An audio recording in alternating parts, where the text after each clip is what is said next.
I'd like to call to order the Plan Commission meeting for the City of Muskego, May 2nd, 2023 at 6 p.m. Please stand for the Pledge of Allegiance. I pledge allegiance to the flag of the United States of America and to the republic for which it stands, one nation, under God, indivisible, with liberty and justice for all. Attendance roll call. Commissioner Graff, Commissioner Oliver, Here. Alderman Kawaki, Here. Commissioner Gazana, Present. Commissioner Buckmaster, Here. Commissioner Bartlett, Here. Mayor Petfolsky, Here. Planner Chesbotowski. Here. We have a quorum. Thank you. Statement of public notice. The agenda was posted and distributed to all news media requesting notification in accordance with the open meeting laws on Friday, April 28th. Thank you. Approval of the minutes from the April 5th, 2023 meeting. Move to approve. Second. Any discussion? Hearing none. All those in favor say aye. Aye. Opposed? That passes. Consent business, Resolution PC 026-2023, approval of the sale of fireworks for Freedom Fireworks LLC at the Muskego Center located at W189 South 7761 Racine Avenue, tax key number 2192.971. And Resolution PC 029-2023, approval of multiple accessory structures for Stephanie Bartolotta located at South 75 West 21453 Field Drive, tax key number 2187.998. Move to approve and gross. Second. Discussion, hearing none. All those in favor say aye. Aye. Opposed? That passes. New business for consideration. Resolution PC 025-2023, approval of the sale of fireworks for Freedom Fireworks LLC at Pops Marketplace located at South 70 West 16050 Janesville Road, tax key number 2172.999. Move to approve. Second. Adam? Thank you, Mayor. Normally we put these fireworks under consent. This is a similar firework, though, that has been sold at Pops Marketplace in the past. The only really reason that we have it as a discussion item is I kind of wanted to just make it clear for the record that this was a site last year where in a windstorm, the tent blew out into the road and actually significantly bent one of our light poles on Janesville Road, which aren't cheap. And with supply chain issues, took until now. We just got the pole recently to replace it. But what we have in the resolution, and I have talked to the applicant about this, and they're acknowledging it with no question, that there is a bill for $7,000 plus that they have to pay for the replacement of the pole and the painting of it and the replacement of the fixture and all the electrical part of it. So that is a condition that's in the resolution. I just wanted that to be on the record, hence why we have this as a discussion item. But I don't think it should be any kind of problem, and they just know they need to pay it before they're allowed to set up for this season. Okay. Is the petitioner here? Doesn't look like it. Okay. Any questions or comments? All those in favor say aye. Aye. Opposed? That passes with the conditions stated by Adam. Resolution PC 027-2023, approval of a building site and operation plan amendment for Taco Bell located at South 69 West 15615 Janesville Road, tax key number 2172.030.007. Move to approve. Discussion, Adam? Thank you, Mayor. So Taco Bell in Muskego, has restricted hours per the requirements of the Plan Commission. So when the Taco Bell was originally approved back in 2014, they were restricted to lobby hours from 7 a.m. to 10 p.m. daily, with the drive-through being open from 7 a.m. to 2 a.m. Sunday through Wednesday, and 7 a.m. to 4 a.m. Thursday through Saturday. At that time, the Plan Commission set a 6-month review, and they wanted to review to see if there was any noise issues, garbage issues, traffic issues, things like that. So after that time, after it was built, they came back for re-review. And there were no police incidents or anything that were brought up during that time. But in talking at that time, there were some condo association owners that were still concerned with the hours. And basically at that time then, the Plan Commission did restrict the hours for the lobby from 7 to 10, as was originally requested. And then the drive-through hours from 7 a.m. to midnight, Sunday through Thursday, and 7 to 3 a.m. Friday and Saturday. So those were basically where their approvals are at right now. We were approached by some of the management as they're seeing higher sales at the times they're closing. So Taco Bell kind of notorious for late night eats. So they're actually asking to extend their hours slightly. Actually, nothing too significant. Basically, what they do right now is they're open from 9 a.m. to midnight, Sunday through Thursday at the drive-thru, and 9 a.m. to 1:30 on Friday and Saturday, which is actually less than they're even allowed to operate. They're allowed to go later. What they're basically asking is on that the lobby close at midnight every day, and that the drive-thru close at 2 a.m. Sunday through Thursday, and 3 a.m. Fridays to Saturday. So the Friday to Saturday hours won't change from what they actually were originally approved for. They just really weren't taking advantage of it. But it would bump up the lobby hours slightly and the drive-through hours. We did reach out to Alderman Hamel, and we didn't hear that he had any issues. We asked him if he had any issues brought up to him in the past. And then we also reached out to the police department, and they did send us a log of any kind of issues over the past year or two. And I kind of vetted that, and there was no log complaints that I would say are directly, even slightly attributable to being open late. It was things like 2 employees got in a fight with each other inside, or they had a disagreement with the customer, or someone got pulled over in the parking lot or something like that. There was nothing related to noise issues. There was nothing related to disturbances in the neighborhood, which I think are the things that would be most important. So as such, we are recommending Taco Bell's request of the expended hours, and that, it's noted that if there would be any additional new complaints from neighbors, we haven't had any in a long, long time, that we could always bring this back to the Plan Commission, and kind of give them the chance to see if these new hours would work for them. Any comments, questions, concerns? Seeing none, all those in favor say aye. Aye. Opposed? And that's approved. Resolution PC 028, 2023, approval of a building site and operation plan for multi-tenant spec building located on the vacant lot along Janesville Road in front of Kohl's, tax key number 2167.995.007. Move to approve. I'll second. Adam? Thank you. This is a request for a building site and operation plan for a new multi-tenant commercial building that's, as the mayor mentioned, is situated in the outlot that's just in front of Kohl's, just west, it would be, of the driveway that's closest to the Kohl's department store. This area was always set up for buildings like this, either single user or multi-tenant. So there was no predetermined plan on what would happen here, but they are now proposing a building that's just under 9,500 square feet, single story, could have up to 5 commercial tenants, but those could also be condensed into larger spaces. But there are no specific tenants known to us at this time.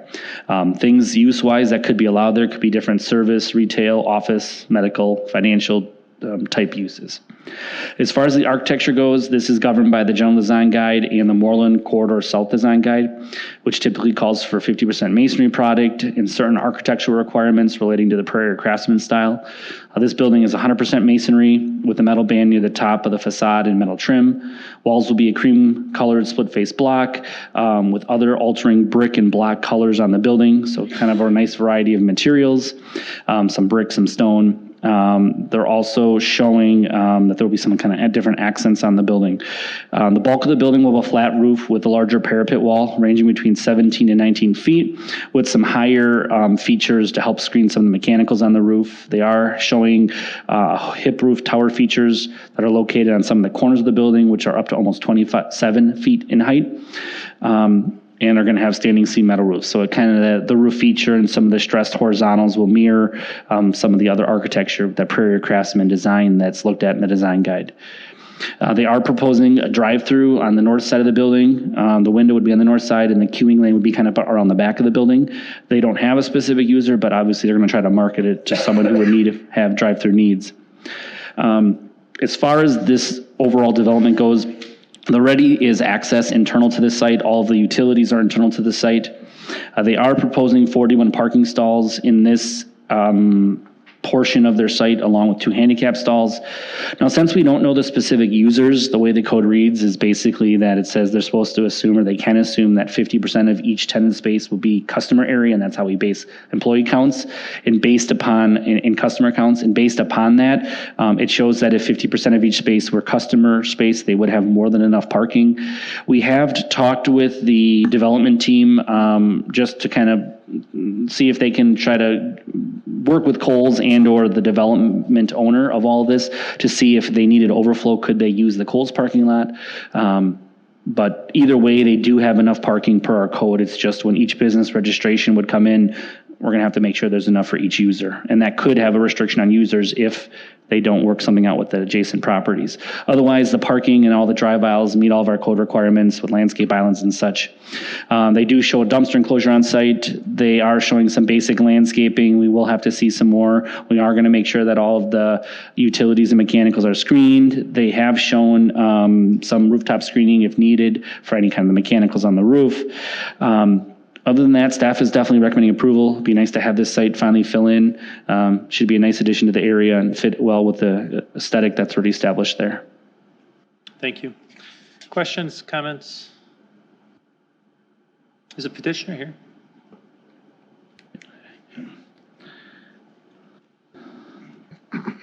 Good evening. Steve Esser with Patera Architects. Thanks. Did you understand what Adam was talking about as restricted Absolutely. parking? Because I think Yeah. that would be advantageous to yourself and the community, actually, if you're not limited on what you can put in there and say your last Absolutely. tenant.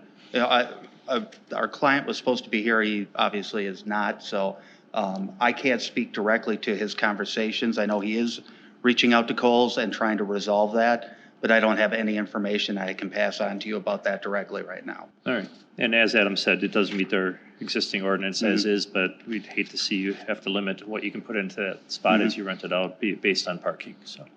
Mhm. Any questions? All right. All those in favor say aye. Aye. Opposed? Passes. Thank you very much. Thank you.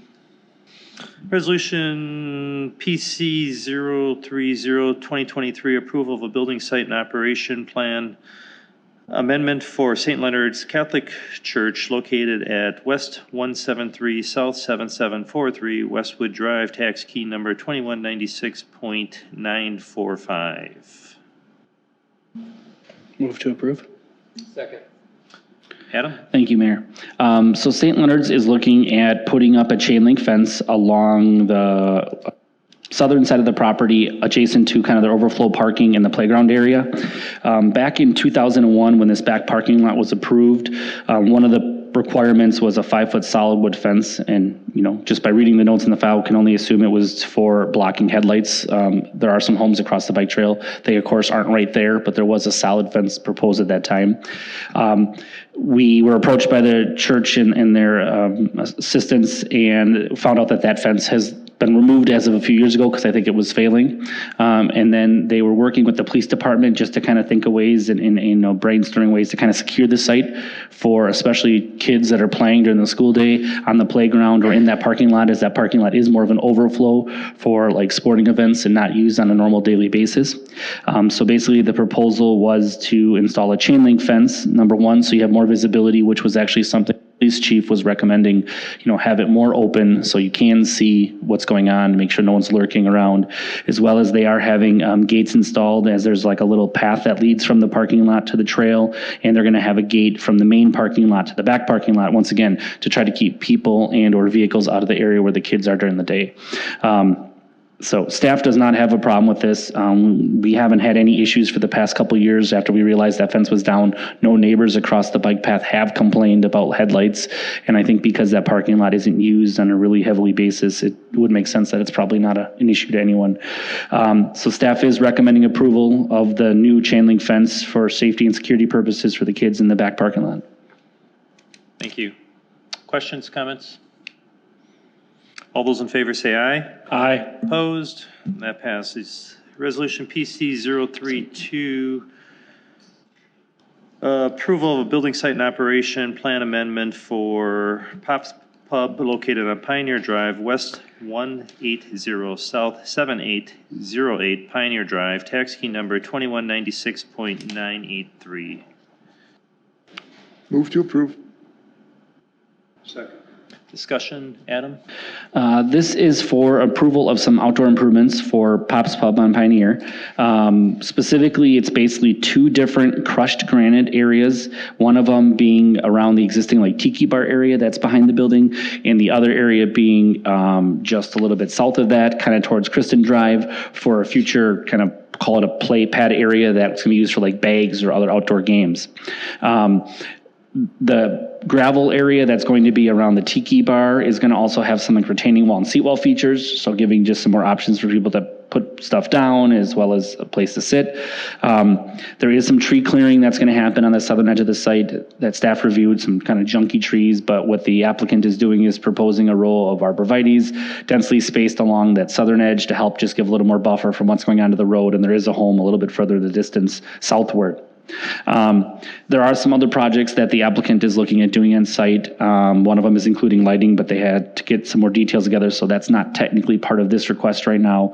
The request is really for the two gravel areas, the retaining seat walls, and the landscaping, and there could be future requests coming for other outdoor improvements. But staff is recommending approval, and one thing that's noted is that the hours of operation of the outdoor area basically are going to be tied to the liquor license. So right now, they're allowed to sell and serve outside till 11 p.m., so any of the outdoor uses here will have to follow that same time frame. If that would be changed by council, then this would kind of fluidly move with that also. Questions, comments?